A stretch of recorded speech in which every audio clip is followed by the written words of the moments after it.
Good morning, everyone. Thanks for coming in to our 2021 Eco-Audit launch with Mesoamerican Reef. It's 10 o'clock, so we will start on time. And we'll begin by just introducing ourselves. I'm Melanie McField, the Director of Healthy Reefs for Healthy People. And the rest of you just round robin around. Hi, everyone. Good morning. My name is Nicole Craig, and I am the Country Coordinator for Belize. Hi, everyone. My name is Ana Duro, and I'm the Country Coordinator for Guatemala. Good morning, everyone. Happy Mesoamerican Reef Day. My name is Ian Drysdale, and I'm the Country Coordinator for Honduras. Good morning, everybody, and welcome. My name is Melina Soto, and I'm the coordinator for Mexico. Welcome, everyone. My name is Marisol Rueda. I'm the communications consultant for the Healthy Reefs Initiative. Now some housekeeping. Your mics are muted and your cameras turned off. So please remain like that so we don't get distractions from external noises. For your information, this webinar is being recorded. As we present, you can type in your questions in the questions and answers box, which is located in the lower part of your screen in the right side. We will address them when we finish the presentation, but feel free to type in as we go along. If you need translation, you will also find an interpreter button in the right-hand side at the bottom of your screen.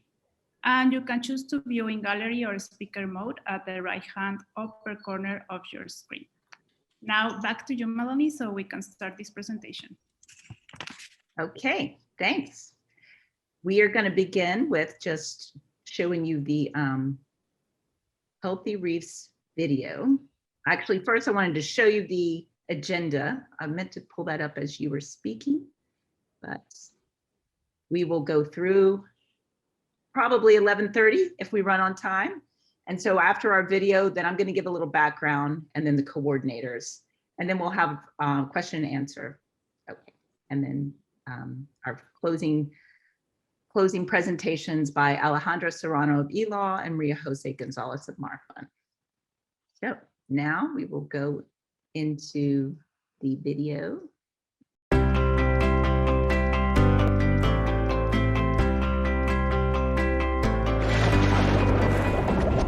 Healthy Reefs for Healthy People Initiative is a collaboration of over 70 partner organizations working to conserve and improve the health of the Mesoamerican Reef through strategic science-based management actions along with local partners.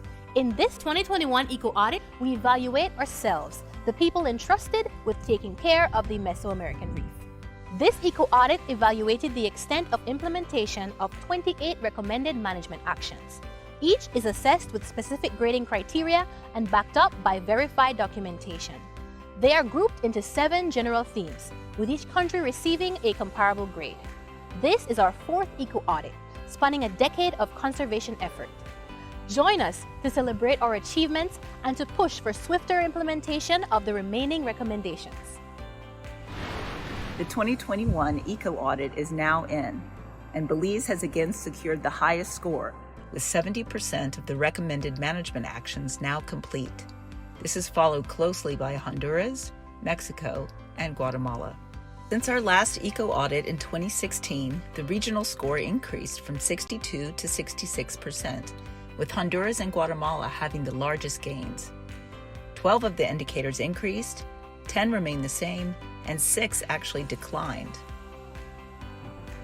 Sewage and sanitation finally had a substantial increase, going from 46 to 56%, with all 3 indicators having an increase. Ecosystem-based fisheries increased from 60 to 72%, with parrotfish protections now across the Mar and several other increases in the protection of fish spawning aggregations. Marine protected areas, though, actually had a decrease from 70 to 66%. Primarily because we've finally adjusted the criteria up to our actual target of 20% in full protection. Private sector engagement is now our lowest scoring theme, indicating an urgent need, but also an opportunity to develop stronger alliances with businesses. We are delighted to announce 2 new private sector agreements that will support the Healthy Reefs Initiative. Now let's dive into those country results with the Healthy Reefs coordinators. In Mexico, the overall Eco-Audit score has remained the same with 64% this year. No improvement has been made in our wastewater treatment score, which is stranded at 46%. There have been no changes in any of the 3 indicators over the last decade. We still only have secondary treatment plants, we still haven't ratified the LBS protocol of the Cartagena Convention, and there's still a lack of upstream pollution reduction in the major industries. On the other hand, in Quintana Roo, we are increasingly aware of the importance of mangrove and watershed connectivity for climate change adaptation. Our partners have been busy developing blue carbon opportunities and action plans that will help reap financial benefits for their protection. However, this indicator remains at 60% due to the many threats they face. Amazingly, we now have 97% of our territorial sea under some form of protection. The MPA theme holds a solid 70% despite the increasing funding gap. But we need to do more and fully protect larger areas of our seas. By including fish replenishment zones and protecting spawning aggregation areas, we are progressing towards more sustainable fisheries, rising from a score of 50% to 70%. Our best achievement has been the protection of 10 species of parrotfish in the federal protection list for their ecological importance in grazing down harmful macroalgae. This is the higher protection a species can get. Guatemala has increased its overall Eco-Audit score from 54% in 2016 to 62% this year. Guatemala has also protected parrotfish and other key grazers for another 5 years, bringing this indicator up to 100%. The expansion of the ban was based on our data, showing that the biomass of herbivorous fish has almost doubled since the ban was first declared in 2015. With the extended protection, we expect to continue this increase, improving our reef's health. As you heard before, the macroalgae problem is also fueled by sewage pollution. But in Puerto Barrios, the municipality built 2 wastewater treatment plants, increasing our score for the first time ever to 60%.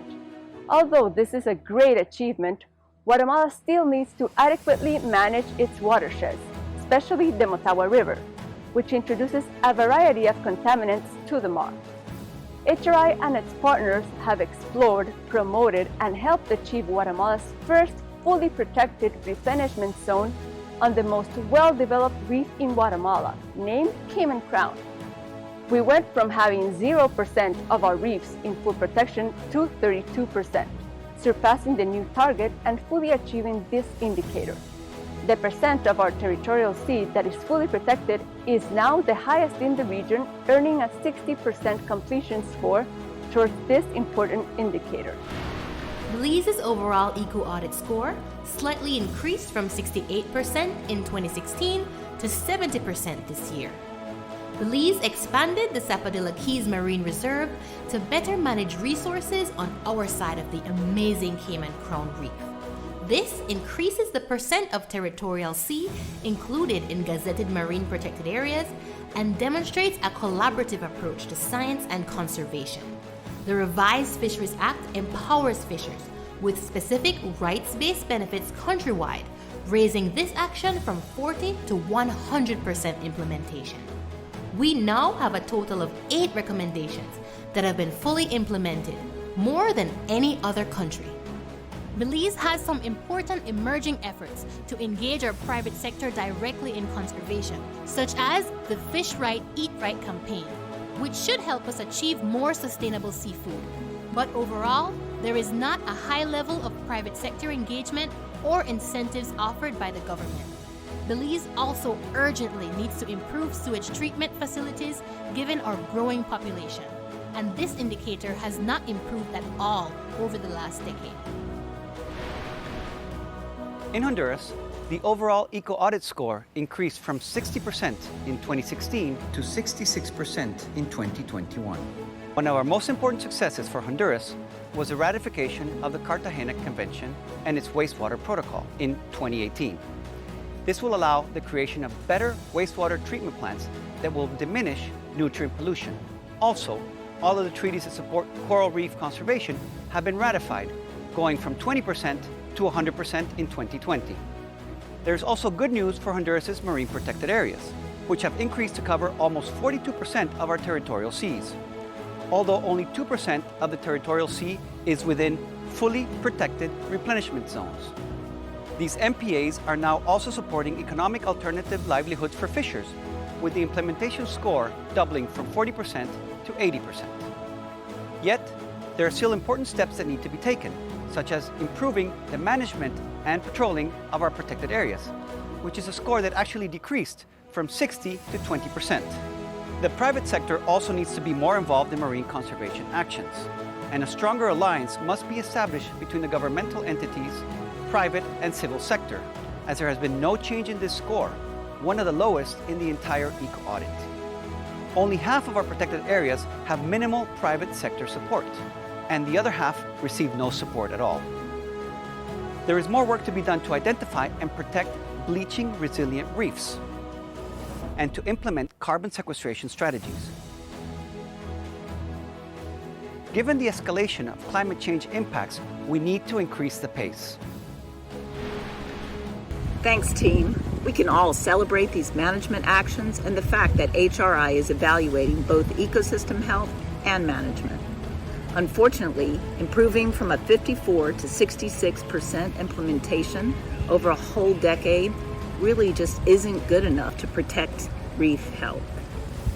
At this rate, it will take 30 more years to finish these management actions, many of which have been under discussion and on the table for over 20 years already. Our reefs just do not have the luxury of all this discussion time.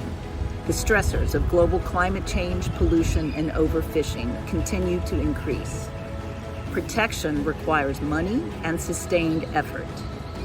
Governments, scientists, community members, and the private sector need to work together and pick up the pace of implementation if we are serious about protecting this reef. Our strong collective of over 70 partners within Healthy Reefs for Healthy People are continuing to push for faster implementation of the actions needed to safeguard our reef. We are using modern and innovative techniques to restore corals, as well as ecosystem functions like herbivory. We are combating the new stony coral tissue loss disease with science and collaboration. We are constantly seeking new sponsors from across the globe, and we will not stop until this list of recommendations is fully implemented.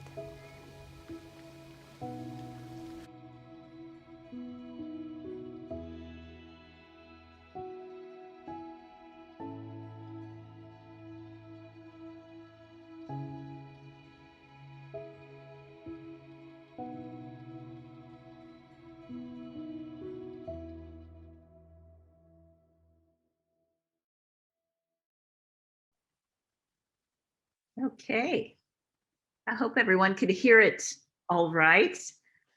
So those are the headlines. So that's the summary results.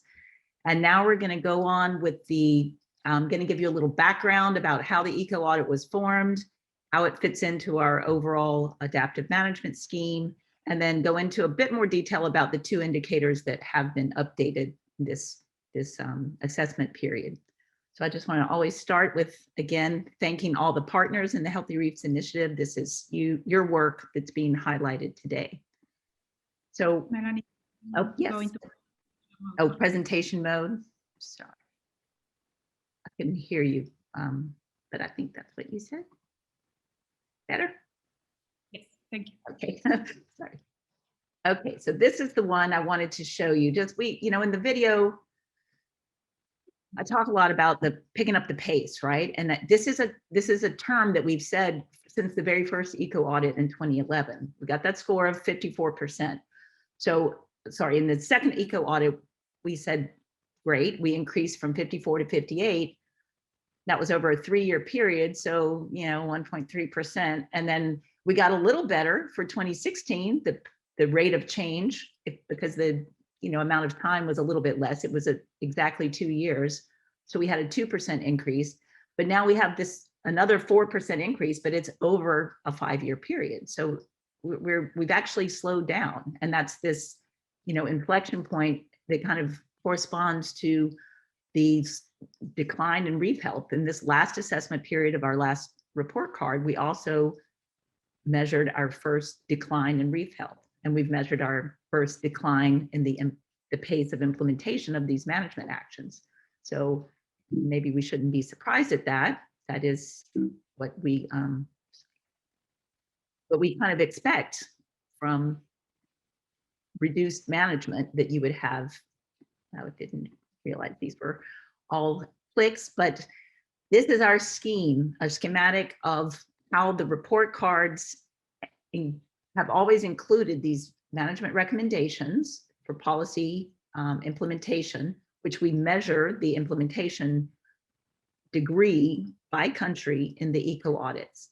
And so all of this helps us assess how much we are doing as the stewards who manage the reefs and how that relates to the actual data we see in the water from the coral reef monitoring programs.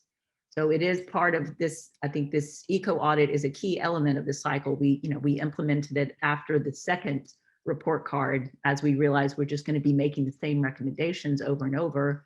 And how are we going to assess if these things do or do not get implemented? So I'll start with the lower part. Like, what is the objective? I mean, the objective of these eco-audits is really to catalyze faster and more effective management. So from that earlier slide I showed you, I'm not sure that we're achieving that. And this is something in the discussion, maybe we can talk about what are other ways that we can actually push the envelope to get these management actions implemented in a faster pace. We also want to kind of compare countries so we can give a pat on the back to the countries that have done something good and give a little nudge to countries that are not doing as much or maybe kind of sitting back and relaxing. So it's accountability and everything is open access. The eco-audit itself is just, it was developed with PricewaterhouseCoopers as a transparent, inclusive, verified documentation of the implementation of these recommendations. So they are turned into indicators, and the assessment criteria, which I can show you a couple of, in the next slide, I'll show you the criteria. It's very complicated and involves a lot of organizations, individuals, and supporting documents. So over the time, each eco-audit has about 175 results in it when you count the 28 indicators, 4 countries, and then all the theme averages. And then we've done this 4 times. So it's a lot. You can look back on our website and see all of the different assessments. They're still up there, so you can look back at the scores. The 2011 was the first document that's called Description of Indicators, and that's what these numbers are based on. I know I've heard from people sometimes that they don't understand it. It's a label, it's the name of an indicator and then a score, but how the score is tabulated is very well described in that description of indicators and in the result documents. But just to give you one example of what it looks like, for each of the 28 indicators, we kind of give a justification for why it's important. And then we have this ranking criteria. This happened to be the special regulations for groupers and spawning sites. And we look at what % of known grouper spag sites, or FSAs, so we now call them, are protected year round. And then what % has good enforcement. So those are the 2 elements that are linked into this. And it tells you means of verification and all of that. So it's well documented. Now, all of the criteria are the same as the original eco-audit, except for these 2 indicators. And this is the first year that we have changed, we've updated the criteria. But what I wanted to put out here really clear from the beginning is that this was planned from 2011. Here's a quote from the 2011 Description of Indicators document for the indicator 1B that says the longer term target is 20% of territorial sea under full protection fisheries replenishment zones. Future eco audits will gradually increase the level of protection to meet this target. And we discussed doing this in the 2016 eco audit and decided not to because we wanted to have one more assessment period that was, right after that 2014. So we had 3 in a row, kind of held the same, although in 2014 we did have a few additional indicators added. So between 14 and 16 was really the first time we had an exact comparison, and we wanted to keep that. So now we've had to take the hit, honestly, of increasing this criteria up to our real target. But this has always been our target. Our target was never 5% of territorial sea or even 10% of coral reefs. The target always, as stated in the very first report card, that blue one that you remember, on the back, it has the recommendations and it said create and implement coastal zone management plans that include at least 20% of marine and coastal areas under full protection. And the same thing in the 2010 report card, we made it a little more specific, saying 20% of the territorial sea. And we even gave a sub-target, a benchmark, saying we should have 5% by 2012. And we haven't gotten there yet. I'm going to give you a quick run through of some maps. This is all thanks to Lynette Roth and Patricia Kramer from AGRA. They helped us go through all of the GIS layers, and we've gotten the most updated information we can. So that's all described in a very thorough metadata document that will be posted with all of this on our website. But there's the territorial sea. It's pretty much the same. Here's our orientation. You see the countries. This map, we just want to focus on like the quantity of the area. That's really what we're looking at here. So just look, nice big chunks, especially in Mexico and in Honduras. We've got big protected areas, covers a large area. But then when you look at the replenishment zones, you just see those chunks kind of disappear. It's all these tiny little pieces. And that's where kind of our difficulty is like we're not able to get this number up to a meaningful amount or percent. We are now at 2,020 kilometers squared total for the whole region in replenishment zones, meaning fully protected, non-extracted. When you boil these things into the percentages, in the results that the coordinators will present, they're giving you the score, which is based on the criteria. Like if we get 100% or 80% or 60% towards our target, that target of 20% total protection. But here's what the actual numbers look like.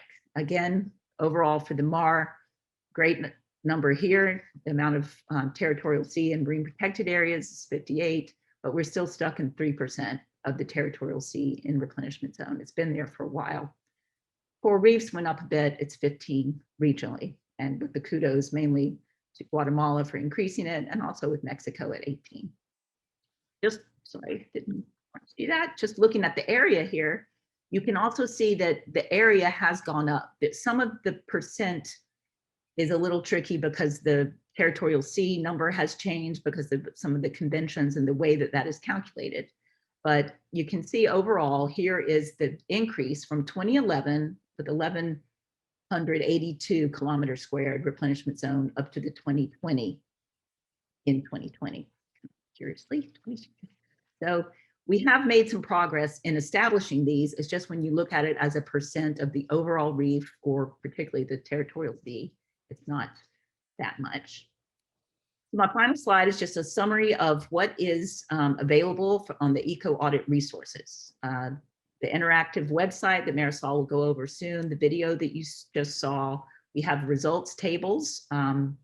One table that has all years, all themes and indicators. So, and then the workbooks for each country. So 4 specific workbooks with the 28 pages of results, 1 for each indicator, and then all of the folders with the documenting means of verification. That's what MOV stands for. And then we have a new description of indicators document that was revised this year and kind of pulls all that together. And then the GIS shape files and metadata appendix, and this PowerPoint, of course. So that's it for my components. And now we turn it over to the coordinators.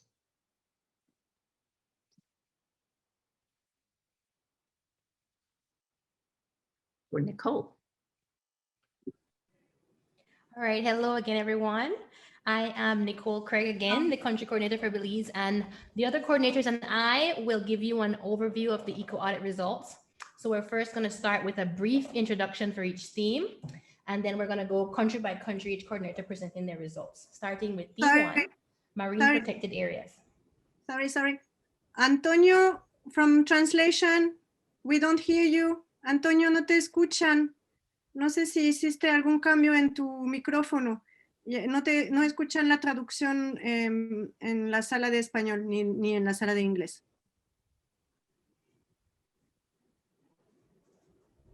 Yeah. I don't know. Antonio? Yes. Ahora Sí, sí, ahora sí. ahora sí, gracias. Okay. All right. So let's continue then. So we're starting off with Theme 1, Marine Protected Areas. So these are management tools used in reef conservation that help to foster reef resilience and allow coral reefs to recover more quickly from threats like diseases and bleaching. And we've defined an MPA using the IUCN definition shared here on the screen.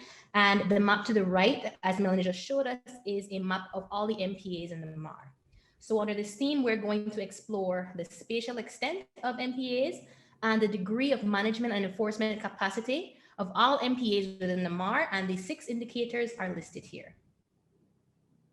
So this audit reflects data from over a decade. And for this theme in particular, the first regional score in 2011 was 60% across all 6 indicators. And in this audit, we see a score of 66% across all 6 indicators. And then looking at the score over time, breaking it down by country, I'm including the adjustments to our longer term targets of 20% that caused some decreases in the final scores for countries except Guatemala, where there were some impressive increases in 2 indicators for this theme. And so this year's results reflect that Guatemala and Mexico are countries that have a greater score now than they did in 2011. And so before we zoom in on Belize, just note that the top row of pies under the flags represent the regional and country averages for a theme. And then the table helps to break it down by indicator per country. So Belize still holds 100% of our MPAs within Territorial Sea. We achieved full implementation of this since 2011. But with additions of new or expanding marine protected areas, this percentage increased over time and it's currently at 25%. The percent of territorial sea found within replenishment zones is slightly over 3%. So we have a way to go before we achieve that full 20. And MPA management, enforcement, and alternatives for fishers all remain the same since the last audit at 60%. Management and enforcement especially were impacted by the pandemic, experiencing losses in revenue that led to losses of both human and physical resources. So for 4 of the 6 indicators under the MPA theme, Belize is above the MAR average. For this indicator, Guatemala scored the highest percent. We have successfully fulfilled the percent of our territorial sea within MPAs with the recent declaration of Cayman Crown. The protection of this incredible reef ecosystem increased the percent on 2 indicators within the Eco-Audit. One being the percent of a country's territorial sea included in fully protected replenishment zones, and also the percent of our coral reefs that are fully protected. In Honduras, we're at 50% of the overall theme, which is actually the lowest in the MAR. 4 of the indicators actually went down, so we need to increase support for management and enforcement. The indicator that did go up, though, in value is the creation of more economic alternatives for fishers, which is our indicator 1F. Honduras needs to increase the number of areas under full protection, as well as work towards improving management and enforcement at the already designated MPAs. In Mexico, the average score is now 66%. We have 98% of our territorial sea under declared protection, and 88% of our reefs are fully protected in no-take core polygons and or fish replenishment zones. However, few of our MPAs have up-to-date management plans, and none of them have actually sufficient financial support and human resources to operate, which leads to a moderate or inadequate application. So we need to declare more fully protected areas and properly manage them, as fish replenishment zones only represent 4% of Mexico territorial sea.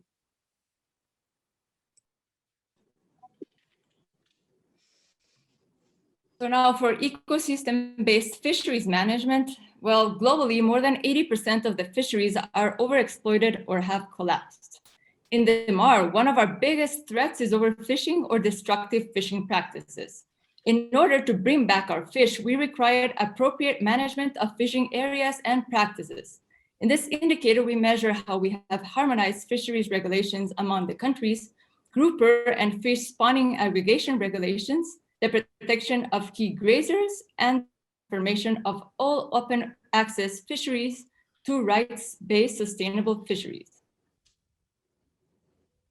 So this graph shows that we are making progress in this theme. We have a slight decline from 2011 to 2014 due to the addition of a new indicator on rights-based fisheries management that had relatively low scores in all of the countries.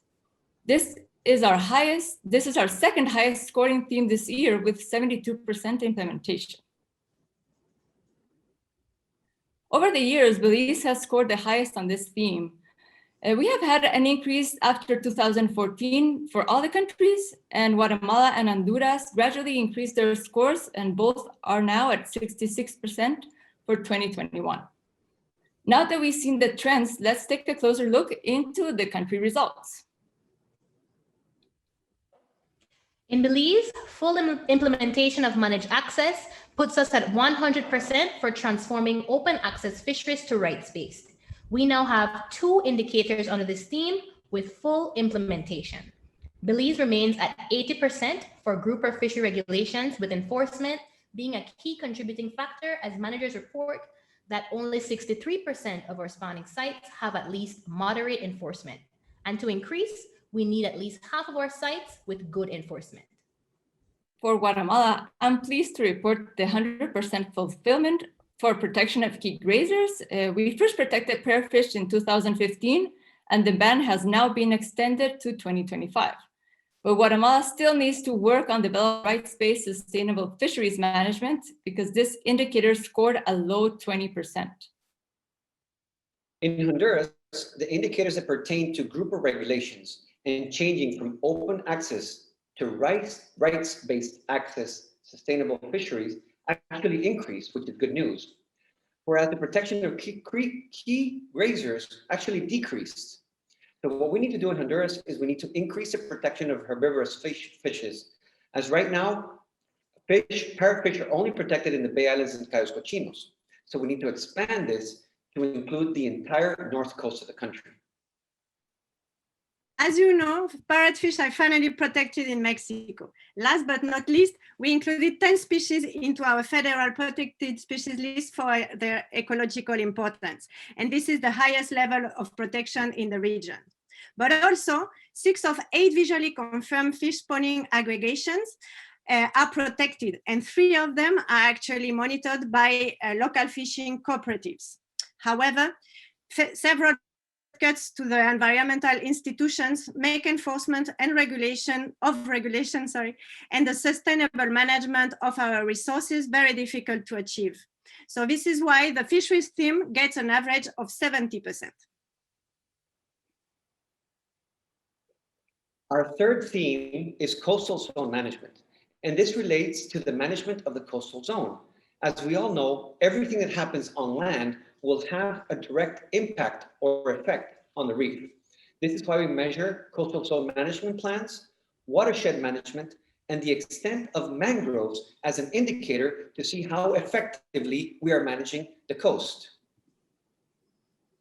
For the Mesoamerican Reef, we have seen a steady increase in this theme, but we need to accelerate implementation of these indicators, as overall, we are only still at 64%.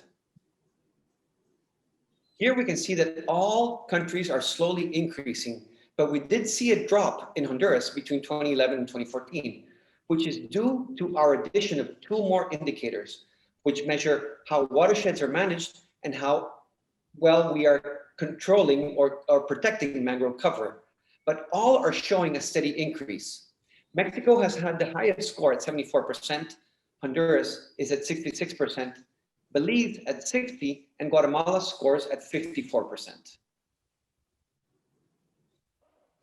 Coastal zone management increased due to the completion of the Integrated Coastal Zone Management Plan and the affirmative resolution by the House and Senate in 2016. The plan is fully supported by the newly formed Ministry of the Blue Economy and is currently being updated and externally evaluated to address challenges and gaps. A full review for implementing the score to 100% is pending. There has also been substantial work in assessing, monitoring water quality, and drafting action plans for more than half of our watersheds.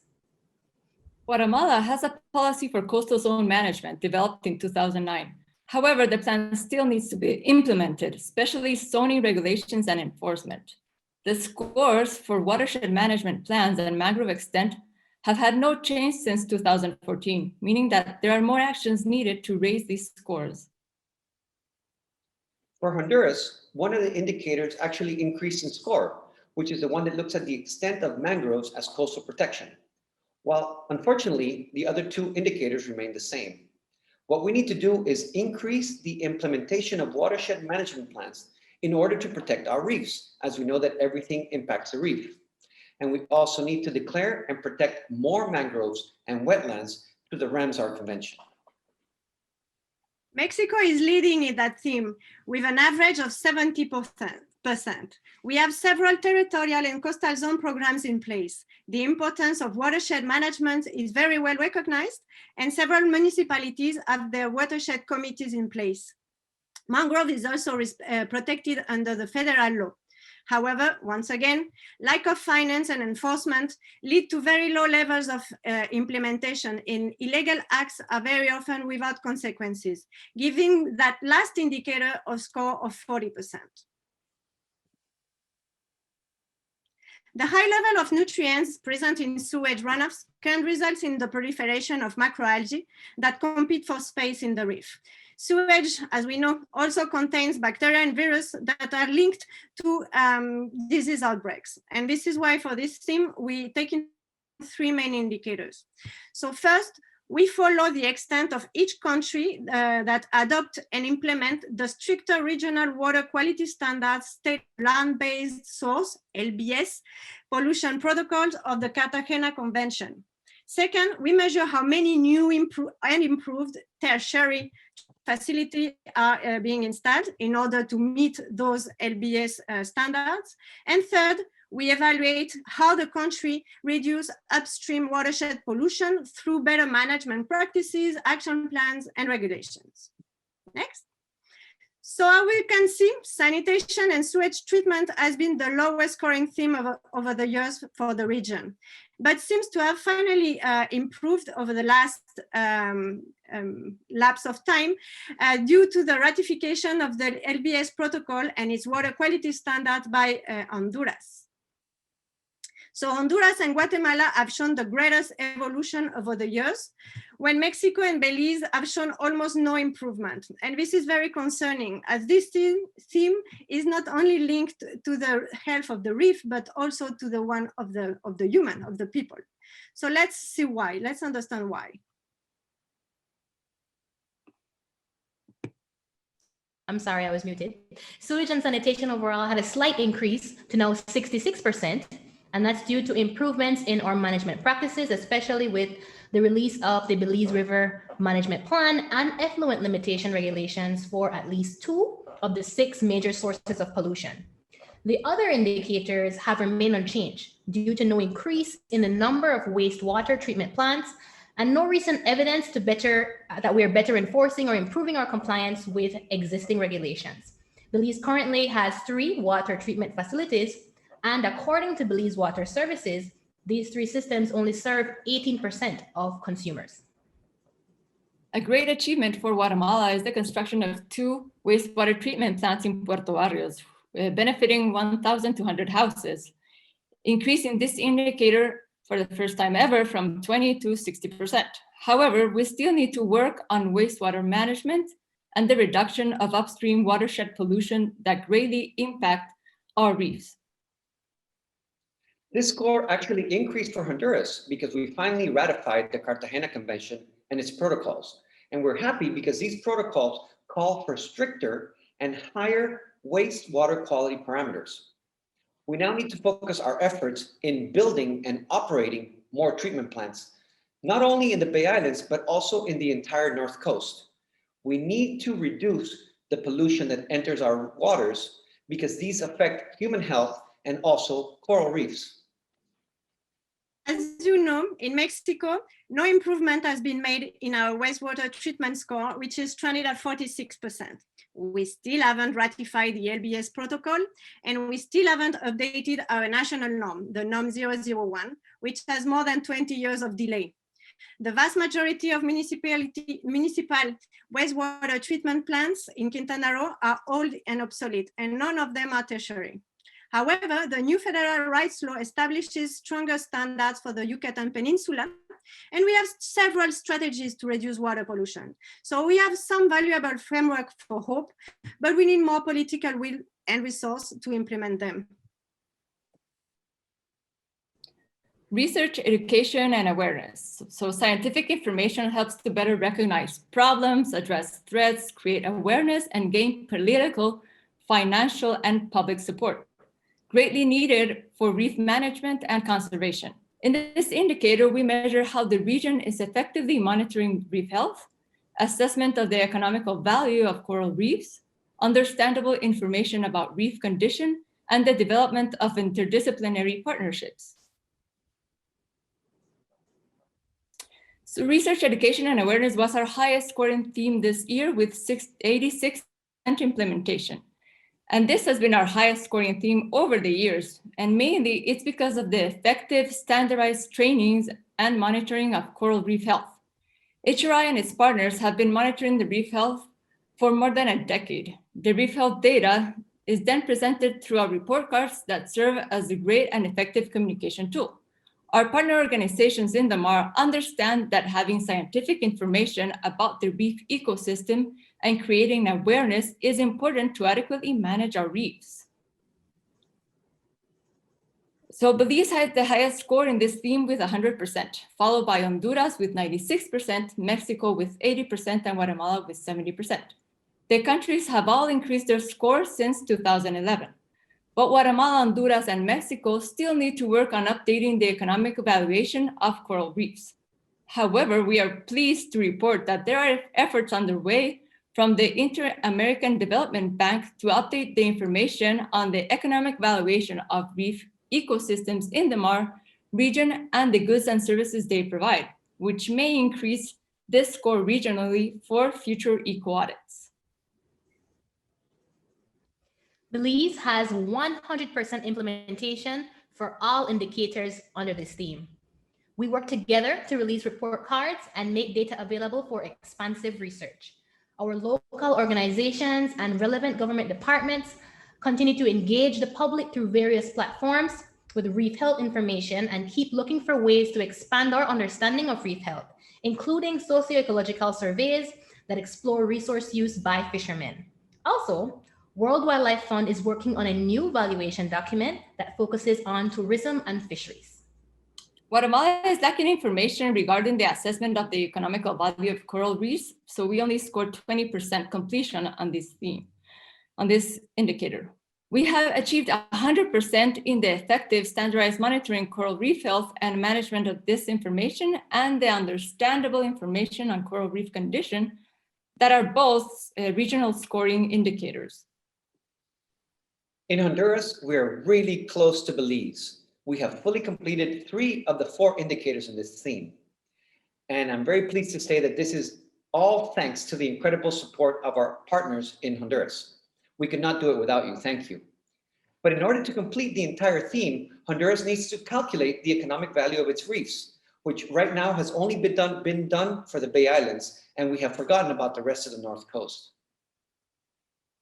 Quintana Roo is blessed with the presence of academic institutions of the highest national level, and also with several long-lasting NGOs that are dedicated to the generation of quality knowledge and its communication. And most of them are active HRL partners, which gives this theme an 80% score for Mexico. Society has an easy and mostly open access to this information. And our partners estimate that more efforts need to be done to update, including social participation, for a broader economic valuation of Quintana Roo's ecosystems.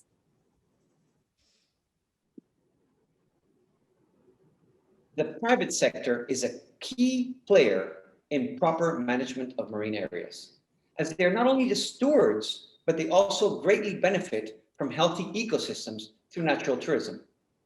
This theme measures the extent on how the private sector participates in best practices, eco-certification schemes, seafood labeling programs, and very importantly, monetary assistance to marine protected areas. We also measure in this theme how governments actually create and foster incentives for conservation and sustainable businesses. Unfortunately, this is the lowest score. This is the lowest scoring theme this year. It has very little increase over the decades. The lowest scoring theme used to be sewage and sanitation, but due to very proactive actions, this has changed. But we know that this can change because the private sector can easily get more involved in supporting the management of marine protected areas as it greatly benefits them. We can see here that Belize's score matches the one for Guatemala, where both have been increasing and are at 40%. Guatemala and Honduras have both made progress, but with the most progress shown by Honduras at 64%. Mexico had a significant drop since 2014, but it's still the second highest scoring country in this theme at 56%.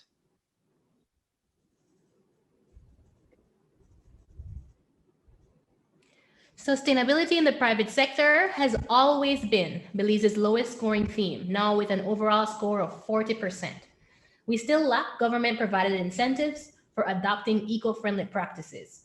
Private sector assistance to MPAs has increased this audit to a score of 60%. However, in scoring discussions, managers reported a recent decrease in assistance due to COVID-19. Although Belize does not have an eco-certification scheme applied nationally for wild-caught fisheries, small-scale programs like Fish Right, Eat Right are a step in the right direction. For Guatemala, this is also our lowest scoring theme with only 40%.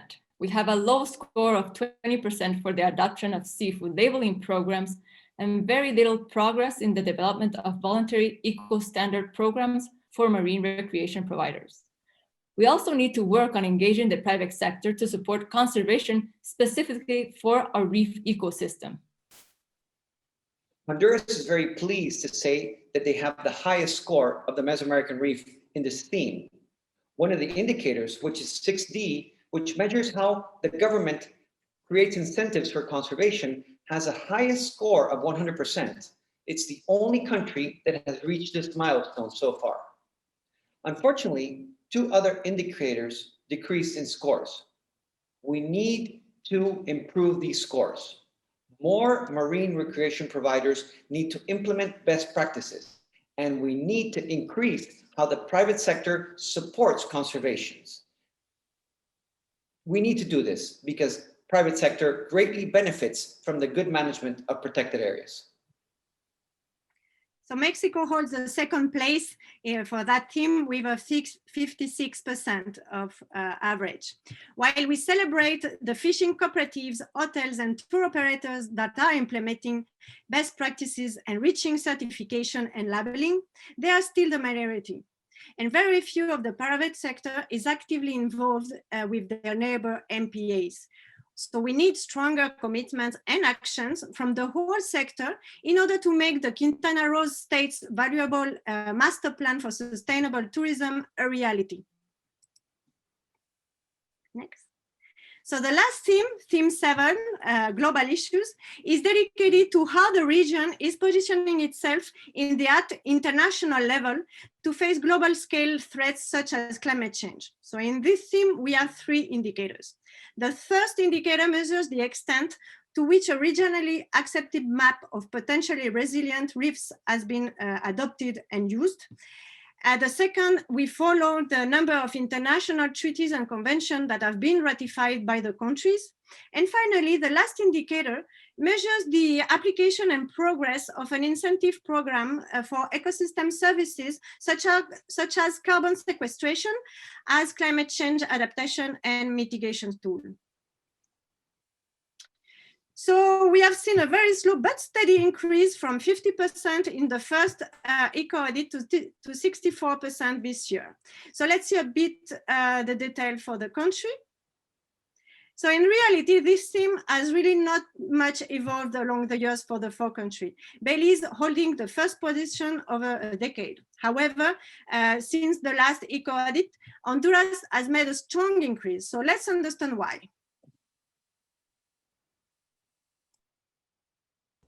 Belize has an overall score of 74% for this theme, and we have adopted and expanded the reward system for carbon sequestration. And out internet, we are looking into mangroves and seagrass for potential carbon sequestration projects. Belize has 100% implementation in our engaged international and regional treaties that support conservation, having ratified a total of 9. Guatemala has scored an 80% implementation in the for carbon sequestration programs. More work is needed to identify and map reefs most likely to be resilient to warming seas. We've scored a 60% in the engagement in international treaties that support conservation. There are more actions needed to raise all of these scores for Guatemala. This score actually doubled for Honduras in this eco-audit. We are now at 66%. And our biggest increase has been in fully completing the indicator that measures engagement in international treaties that support conservation. We're very pleased to say that in this indicator, we're now at 100%. Although Mexico has ratified most of the main international treaties and conventions, none of those commitments are really achieving their goals. So this is why partners during the workshop estimated that this indicator should remain at 60%. But on the other hand, pilot projects have been launched in Yumbalam and Cozumel, and we generate the first blue carbon certification for mangroves based on the voluntary carbon market of the region. And Quintana Roo is also part of the Governance for Climate Working Group, thus assuming international important responsibilities for mitigation and adaptation for climate change. Thank you. Back to you, Melanie. Okay. Thanks, coordinators. I think everyone can realize just the enormity of this eco-audit. There are so many indicators and so many themes. It gives us a really good sense for what is going on in the region between the 4 countries. Now, this was still kind of at a high level overview. If you want to dig into the details, you're going to need to go into our new website, Interactive, that Marisol is going to run through right now. Okay, so as you enter our website, healthyreefs.org, or in Spanish, arrecifesaludables.org, you will be able to go into our tab for eco-audits and then click on the first option of interactive eco-audits. And this will bring you to the first section where you'll be able to download the whole information of the 2021 eco-audit, including all its means of verification for each indicator for each country. Below that, you will find 5 buttons, one for the MAR region, represented with our logo, and then one per Mesoamerican country, represented with its flags. As you click each one, the information will be displayed as follows. The next one, Melanie, please. So you will find clockwise distributed circles with the 7 themes, which is the image you see at the left. So when you bring your mouse to one of those themes, the center circle will be colored with the percentage result for that theme for the country or region you have selected previously, being the right picture you see in your screen with a 66% at the center, for example. The next one, Melanie. Below that graph, you will be able to choose each of the indicators that belong to the theme you selected. There will be some buttons there where you'll be able to download a means of verification specific for that indicator. Our webpage is still under construction, but you will find those buttons next week. Besides this, you will be able to scroll down, the next one, Melanie, and be able to compare each theme or indicator between countries and with the MAR too. And eventually you will be able to compare between the years of all our eco-audits. So this will be the general overview for our new interactive eco-audit version for 2021. In the next days, everything will be available. And if you have any specific questions, you can contact your country coordinator. So now we have some time for questions and answers, and I see a couple of them. So we go back to you, Melanie. Okay. I will stop sharing so we can see everyone's faces and go through the questions. Let's see if we have anything. Okay. I would like to know how HRI takes into account gender dimensions of the coral reef use and management. It's a good question for International Women's Week. I think we kind of, well, you know, I will, if any of the coordinators, you're closer to the ground, to the stakeholders, would you like to take this on? Anna, you had a project looking at women, and I think, you know, in general, we don't put focuses on this. We just, I mean, you can look at our team and see we have a gender balance problem. Sorry for the male on our team, but that's right. That's right. That it's not an indicator that we put it in, that we take into the study, and that's a very good point that you made. But we have analyzed it. We have looked at things like leadership in all of our partner organizations. Remember, I gave a talk with Smithsonian about gender and conservation. It was quite encouraging. It was a little over 50% of these lead roles were women, but that's more of the partners. But exactly, because we check into the management and the decision-making process, etc. But that's true that we don't have a separate indicator for that. And for gender balance, like as the SDGs do or something like that. So we are talking about revising the eco-audit for the future, although we talked about reducing the number of indicators, but we could add some and reduce more. I don't know, do any of the coordinators want to take another stab at that question? Anything from the field? No, I mean, I just think, yeah, it's important to take that into account. And like, for example, when we work here, specifically in Guatemala, well, we work with a great team, and it's mostly, well, it's led by women. So that's really great, you know, to say, but that's not the case, you know, everywhere. So I think it's a good thing to take into account. Especially, you know, with the fishing community. I mean, that is definitely one very male-dominated stakeholder group. So, you know, it does, you know, but that kind of is the way that group is balanced. I think, you know, particularly in Belize, with most of my experiences, very male-dominated. But, you know, so you have different approaches to deal with that. Let's go on to the next one.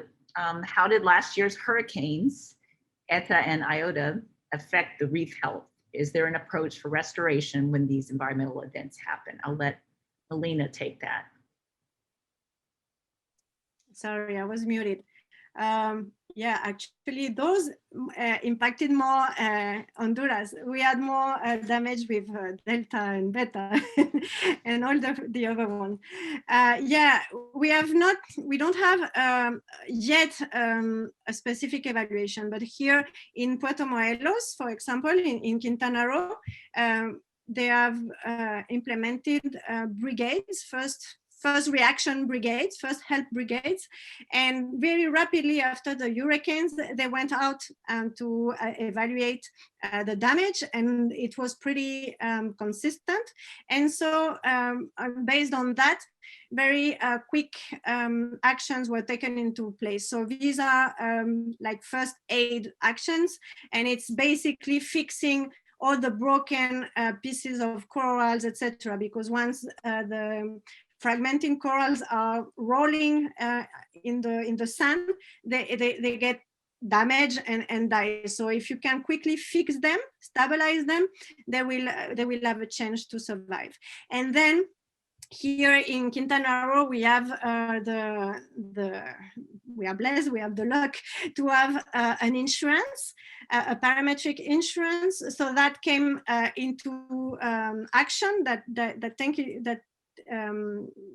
worked, and so it's financing all those restoration actions, and also the monitoring process afterwards to see how the corals are going to survive after all those first actions by the local brigades. And that's a design that is being trying to be implemented in the whole SAM, in the whole Mesoamerican Reef, in all 4 countries, because it's very useful, and it's and capacitating local communities to be able to do that work really gives you a velocity. You can react very quickly to attend the reef, and it's something very useful. And I also wanted to chime in about Belize quickly. So just like Melina mentioned from Mexico, in our case, it was Nana, actually. And so quickly after Nana, we have the same kind of procedure. So someone goes out and does a quick evaluation and a report is sent to our fisheries department. And we're also training brigades as well for responses in situations just like this. So it's a similar kind of reaction here in Belize as well. Let's continue on with the next question, is also a hurricane related. Marisol, maybe you read it, this one. Maybe Ian, you want to take a stab? Sure. Me gustaría saber si tenéis contabilizados de alguna manera los daños que causó el huracán Delta en el SAM, qué acciones extras se han realizado debido a esta catástrofe y qué otras se han planteado para evitar daños en el futuro.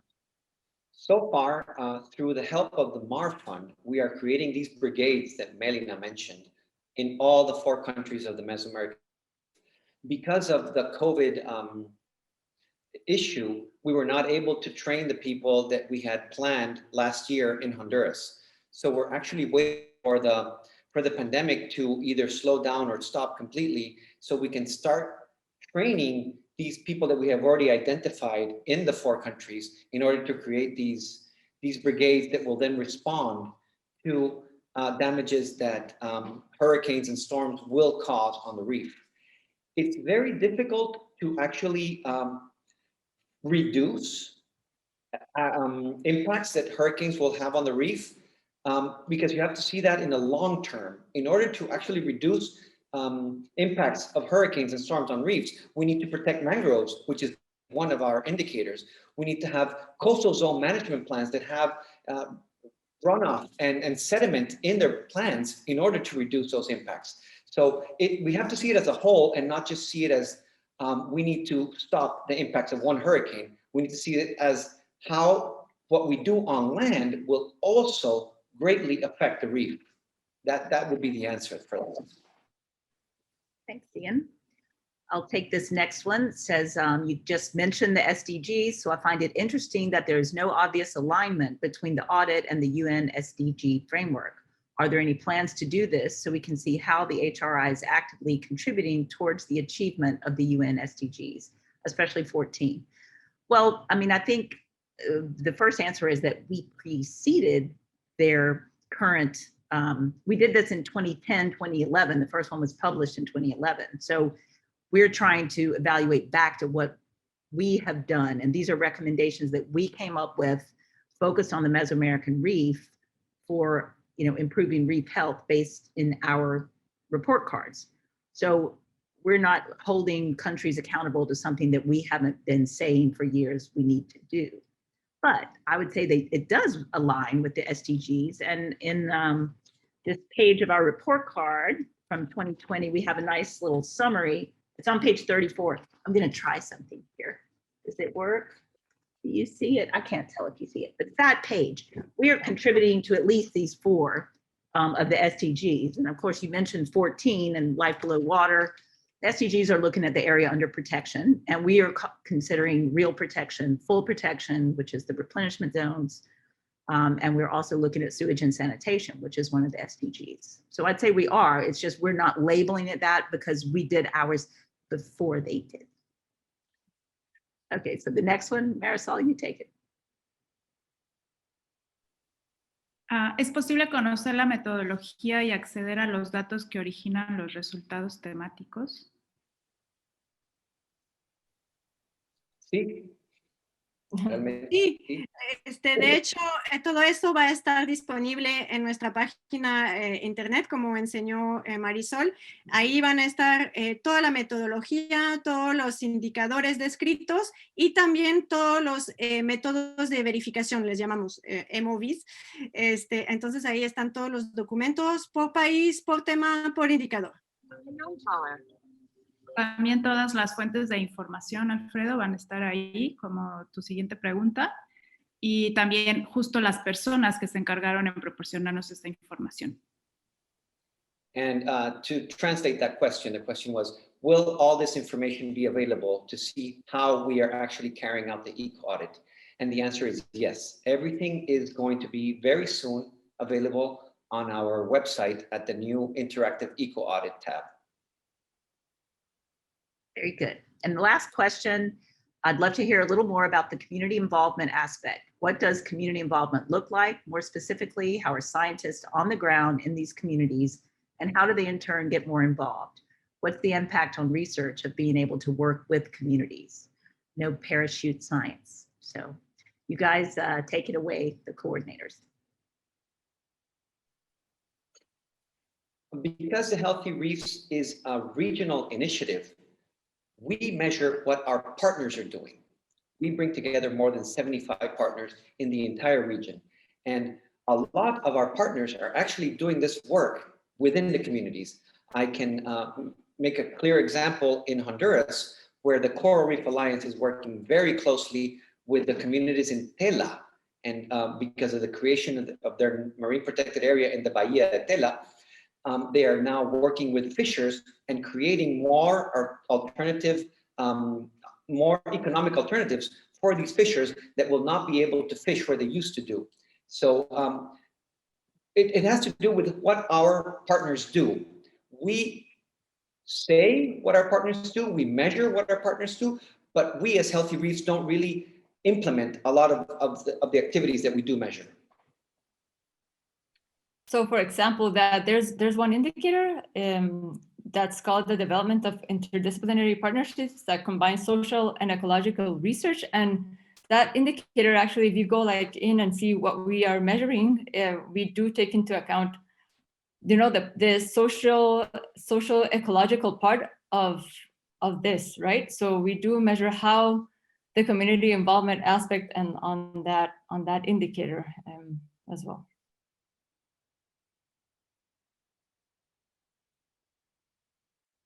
Okay, all right, well, thank you participants for giving us those good questions. And now we are going to go on to our final section, which is a couple presentations. Let me change my screen back to closing. And we have Alejandra Serrano from E-Law in Mexico, and she is an attorney who's going to tell us about their new human right to water and sanitation program. Thank you, Melanie and team, and good morning, everybody. As Melanie mentioned, I'm Alejandra Serrano, and I'm an attorney with the Environmental Law Alliance Worldwide. E-Law is a global network of attorneys that helps communities, helps out for clean air, clean water, and a healthy planet. I don't know if we are able to see the presentation.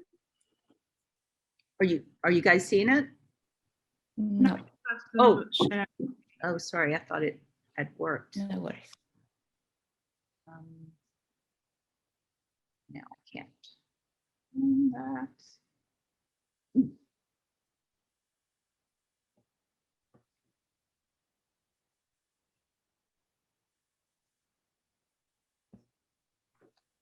Happy Mesoamerican Reef Day, everyone. I hope you get to go out on the reef, maybe go snorkeling, maybe go scuba diving on this beautiful day. Yeah, some of us will not be able to do that today, but if you can, please go out and share it on our social media. Right, Marisol? We have YouTube channels, we have Twitter channels. Yes, I will copy in the chat box all our social media so you can go there and follow us, because we are going to be sharing many news during this week and next week about this Eco-Audit. Now it's showing the wrong one. There we go. Okay.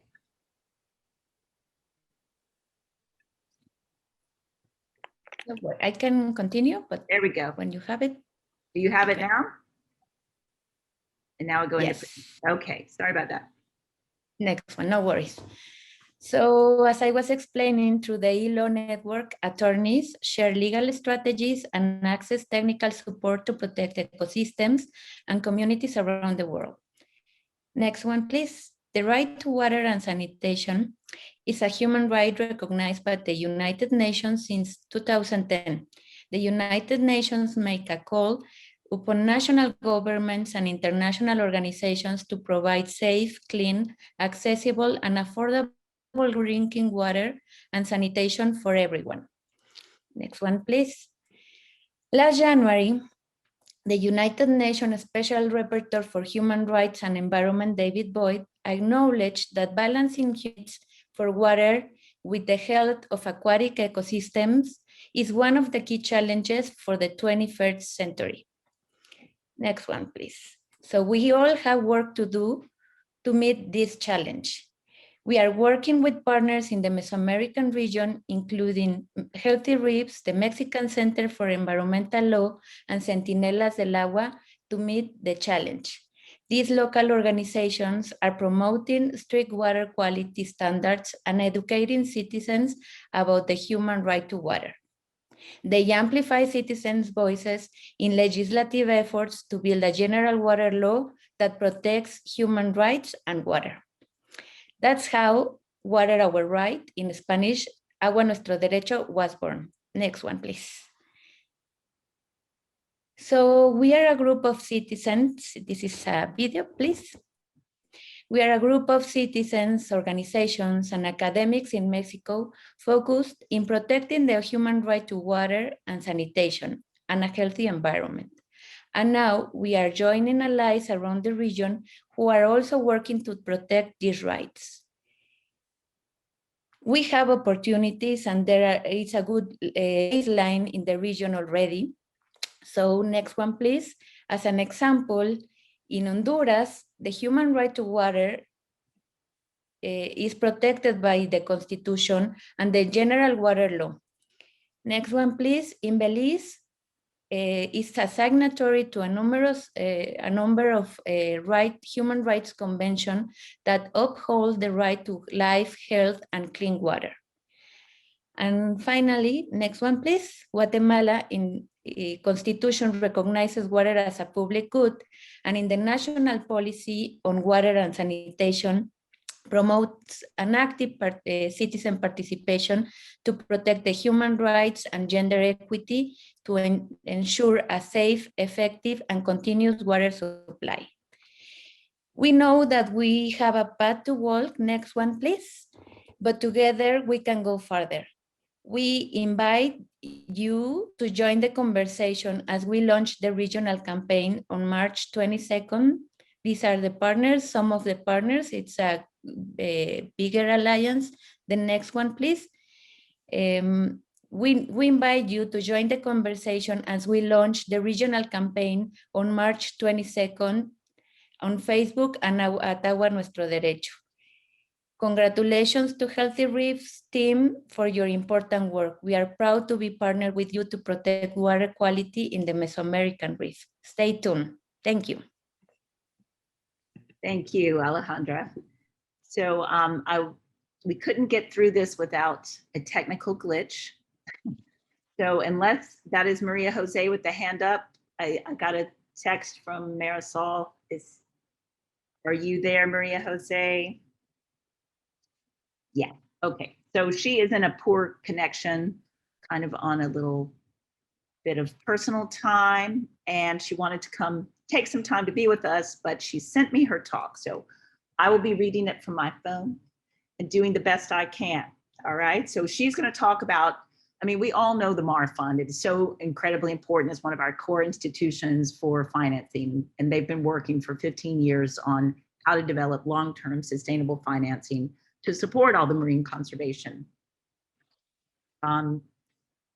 She is saying there's tremendous power in measuring performance and looking at the ancient Egyptians from 5,000 years ago.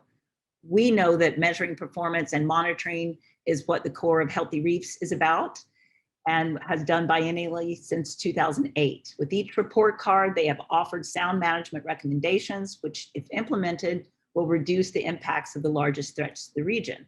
The eco-audits tell us how well we are doing on the management topics as a region and per country. They also let us know what's missing. She says, congratulations to the HRI team for providing this wonderful tool for the region.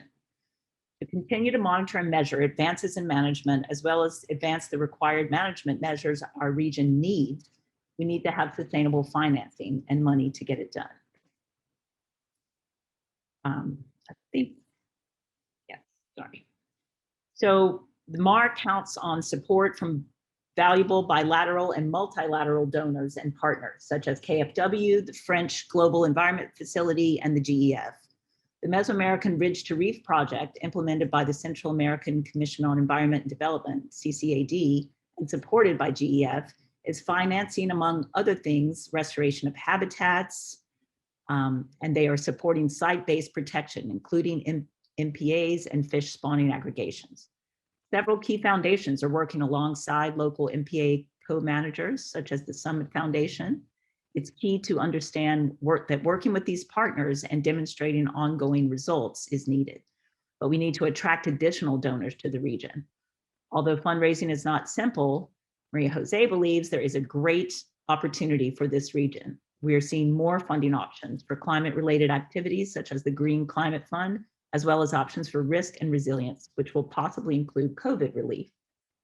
A specific and fantastic current opportunity is a challenge grant from the Oak Foundation with a key focus on Belize. If successful, and we are very committed to that, it will generate an endowment to support coastal and marine protection and management for the long term. World Wildlife Fund is also carrying out an assessment to evaluate the possibility of developing a project finance for permanence mechanism for Belize that would integrate the challenge grant, and this would provide very long-term sustainable financing through an endowment. The MAR stands out for truly operating as an integrated region, from local stakeholders to the CCAD, which is a governance platform that can align policy with conservation. Our conservation community, academia, local communities, and local and national governments can work together to create enabling conditions to attract the private sector to invest, but also to contribute back to conservation, restoration, and management. There are already interesting and valuable examples of private sector involvement: hotels contributing to reef restoration in Mexico, smart agriculture and sewage treatment in Honduras, sustainable fisheries and MPAs working on market incentives as sources of sustainable income. In addition, we have recently signed agreements with two private companies, Lipo and Lengua de Fuego, to support Healthy Reefs' ongoing work, indicative of the private sector's concern and value for the permanence of marine resources, particularly our reef. Congratulations and thanks to these companies for their interest, for stepping up, and we need to have more engagements like these to make this really go to scale in the MAR. The region is beginning to take these steps into the sustainable blue economy. The MAR to R project is supporting the creation of a regional protocol for the blue economy. It's time to develop and strengthen a solid pipeline of market projects that can attract private investment and also contribute to the reduction of threats in the region. Examples include aquaculture for crabs that can generate income and reduce macroalgae on the reef, like HRI is piloting. We also have sewage treatment, solid waste management, and sustainable tourism, among others. We must continue to engage with the partners that are committed in the region and that have been instrumental in advancing conservation, restoration, and management, and embrace the opportunities we have now, such as the challenge grant and the project finance for permanence, especially for this long-term financial need. Finally, we must also look at the new climate risk and resilience opportunities. And we must learn to navigate the private sector world to attract capital for market initiatives that will benefit local stakeholders and reduce threats to the MAR. And we must do this all together: governments, NGOs, academia, communities, and the private sector. Thank you, Maria Jose. I'm sorry you couldn't get a good enough connection to do that yourself, but that was very good words from our partner at the MAR Fund. And I will stop sharing if I can find that button so we can all just say our thanks to you guys for participating. We are on time for once, and I think, you know, we tried something different with this eco-audit. I think it went really well. It is a lot of information. I know it's a bit overwhelming. It's just numbers, numbers, numbers flying through your hair. We've been deep into it and having a lot of our own glitches with numbers, but it is valuable. It is valuable to pull this together. And when you look at those graphs, especially the ones where you pull them together over the years, and you kind of realize how much information is rolled into these numbers, these regional numbers, 28 indicators times 4 countries over 4 assessment periods. We're doing a good job of assessing, but the thing that concerns me is, you know, as we do it over and over, we say we got to pick up the pace, and I'm tired of saying it. We're not doing it. So how do we do that? We've got to like change our approach. You know, we've got to get together strategically to think, how do we push that envelope? And with that, I leave us all to think and ponder and have the team say goodbye. Thank you. Bye. Thank you, everybody. Thank you, everyone. Happy Mesoamerican Reef Day. Bye, everyone. Thank Hey, you. Alina. Thank you. Thank you so much. Bye, everyone. Take care. Alina. Thanks.